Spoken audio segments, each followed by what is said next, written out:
Di desa adat itu juga ada hukum adatnya, yang bisa juga ada semacam apa ya, Lebih takut dia kehakimannya di sana, lebih takut ke hukum dan adatnya. lebih takut seperti itu, Kak.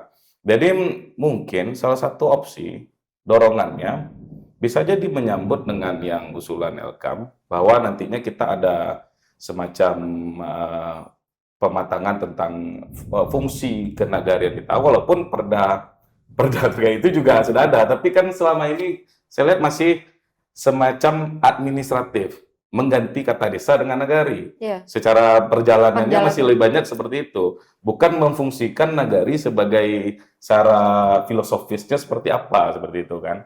Nah, itu bisa jadi nanti kalau misalnya anggap di kepolisian tidak bisa, di tadi Satpol PP pun belum bisa. Belum Nah, bisa. tadilah misalnya ada lembaga adat yang yang clear untuk yang disepakati bersama, itu yang untuk menjadi ini.